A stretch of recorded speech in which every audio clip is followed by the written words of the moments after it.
What are you doing? Writing a book. What? No, nothing. Okay. You know that nobody's going to read it, right? Huh? Nobody reads books anymore. And you think that's a flex? No, I'm just saying that writing is basically useless now. That's deeply concerning. It's not that deep. But it is that deep. You should read more. And I mean like right now. In Canada, around 19% of the population is considered functionally illiterate. In the US, that statistic sits between 21 and 28%. But we throw words around and accuse or dismiss it entirely. So let's actually learn and try to understand what functionally illiterate actually means. A person who is functionally illiterate is a person who has basic reading and writing skills, but their skills are not adequate to manage everyday tasks that require reading beyond a basic level. So, it doesn't mean that they cannot read at all. They can understand and read simple words and sentences, but complex texts such as legal documents, you know, the ones you sign before either starting a job or the court, law, anything regarding that, text with underlying meanings such as sarcasm, irony, and subtexts like reading in a book and you read between the lines. That's what it means. Can be difficult to comprehend, to understand. Nowadays, every time I open any kind of social media app, and I'm saying every time I open any kind, it's mostly on TikTok, but I've been seeing it happen a lot more in different places as of late. There's always comments confused about a very clear message, and other comments laughing at that comment and laughing about like, oh my god, people are so dumb nowadays, oh my god, there's like a lack of media literacy or a lack of fucking critical thinking nowadays. And unfortunately, it is true, because if you are on social media a lot, you will definitely notice that we have to explain more. We don't read context clues as much as we used to do, because it feels like a lot of content nowadays is very much disingenuous or rage bait or slob. So when we see most of these, we're like, okay, it doesn't mean anything, or it's like very straightforward and I don't need any explanation. Like it's not real. So when we see something that's actually real and something that's genuine, we don't trust it. Which is why you should read more. And what I mean read like stories, books, not just articles, actual like stories and things that have characters in them. Because that's where the magic happens. So, reading, not only will it help you understand more vocabulary, it will also help you cognitively. I know, that's crazy. Like, what do you mean? Reading, actual reading, like sitting down and reading a story will help me make my brain better? What? Who would have thought? I don't know, man. That was sarcasm, if you didn't know. That's context clues. See my face? See how I said it? Context clues. Anyway, I digress. Reading is the closest thing we have to enter another person's mind. It's literally making you live in another person's world for a little while. And it makes you think outside of your own head. Like when you read a story about like characters, the decisions the characters make are not the ones you would likely make in your life because they're different than you. So when you read through another person's mind, you're like, oh shit, okay, there's another option. You maybe don't agree with their choices, but that's the beauty of it. So by reading, you see more words and you get to memorize them and understand them through context clues leaving. Like, you don't need to understand like every single word. Like, if you really want to know, you can look it up. Like, it's not dumb to look up a word even if the word is in your native language. Let's break this stigma. Like, you can look up words if you don't know the meaning of them, but sometimes you just need a context and be like, oh, in that particular sentence and in this paragraph, this word could mean that. But yeah, so you see more words, so you read them and they get memorized in your brain, which in turn creates more connections in your brain. So by creating more connections in your brain, it makes it easier to understand more and read more. And like, it's always like this, right? You read more, know more words, memorize them, and it creates more connections, and then these connections help you learn easier and faster. Easy.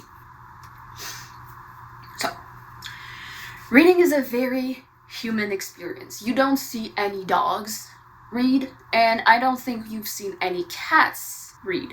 We've seen monkeys, I think gorillas or chimpanzees read, but it's mainly a human thing. And reading is part of the human language. It's a very intricate and important part of the human language. And language is one of the main components of communication. So let's not stop there, alright? Because humans are social creatures. There's literally several parts in the brain that are designed to work in social situations. And they're designed for communications with other humans. Like, they're designed for social interactions. Because that's how memories work. Crazy, I know. It's almost as if reading trains the brain to understand other people's emotions, state of minds, like empathy and emotional intelligence. There's literally a part of the brain that contributes solely to memories, and it literally helps with dysfunction. Like, it helps with memory, emotional regulations, and just the social aspect, everything. It's called the amygdala. So it also helps with social cognition. You know, the thing that helps you read facial expressions, and it also helps you interpret other people's intentions and navigate complex social interactions.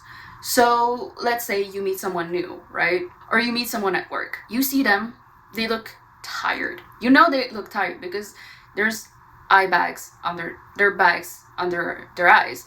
And when they see you, they go, hi. You know they're tired because 1, communication, the words they use. 2, the tone in which they use the word. It was one word, hi. No eye contact. Okay, something happened. Do you want to pry or do you want to let go? Like, look at the context. Okay, they don't seem happy. Maybe you can like, oh, hi, are you okay? And like, oh, no, I don't know, something happened and I don't know what to do. It's like, oh, okay, something happened. See, that's the part of the brain that's like, okay, you know exactly what this person is going through. Not exactly, but you know, like, in context, okay, something happened. Like, it's definitely not a positive thing, right? If they look like this, if they sound like this. So that was a very clear example. I hope it was with the internet, because I always going to come back to with the internet because it's it's a good thing, but it's also becoming a very let's not dwell too much on this. Do you feel like we always have to explain more? Someone could be clearly describing something horrific that happened to them, right? Their personal experience on TikTok. For example, they could be saying like, oh my god, I broke up with my ex and they slashed my tires and now they are calling my job, asking me to get fired because I broke up with them. Like, this person is visibly upset, and the words they use is like so clear.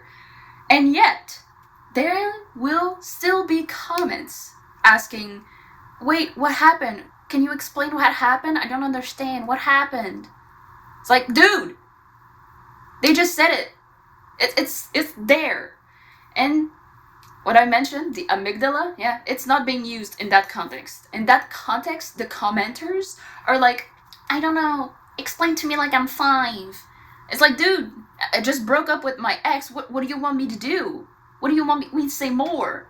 Like, okay, so I had a really long relationship, clearly, and then they broke up with me, and I'm upset about it. Like, why do I need to tell you that I'm upset when you clearly can see that I'm upset?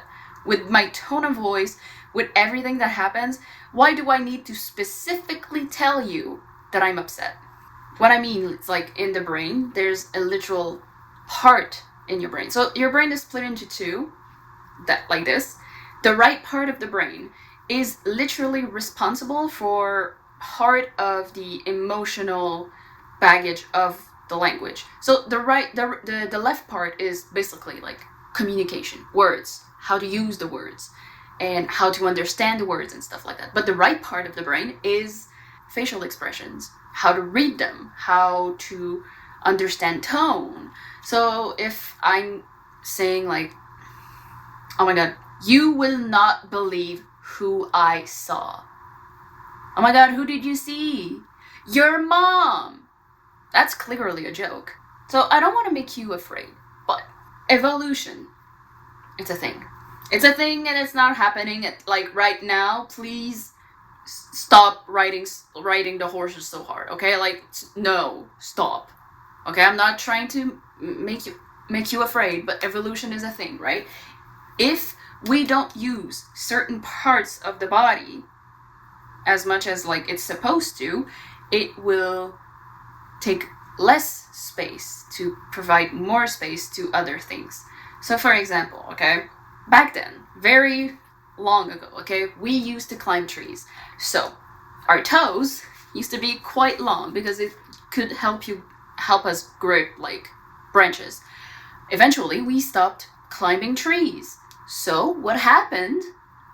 Well, our toes shrank. Crazy. There's also wisdom teeth. A lot of people nowadays are born without them because we don't need them. Because we most likely get them removed because there's no place in our jaw for it to sit comfortably. That's why some people are born without them. There's so much more stuff. So let's say, okay, we don't use a part of our brain, or we don't use critical thinking skills. What happens then?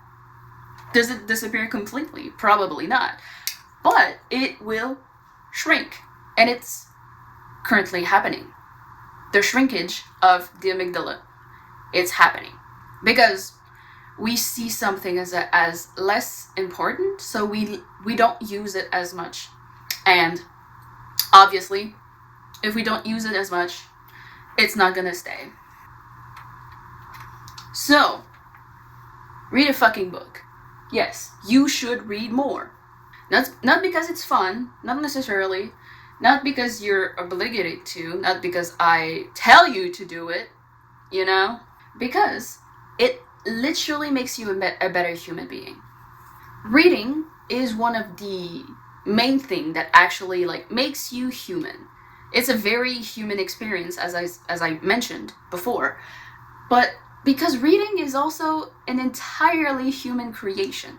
The brain was designed to speak and listen, to share knowledge through communication. Reading in itself is not a biological trait. And because I like to just talk about this, reading, technically, books, reading, is one of the first hint of human technology.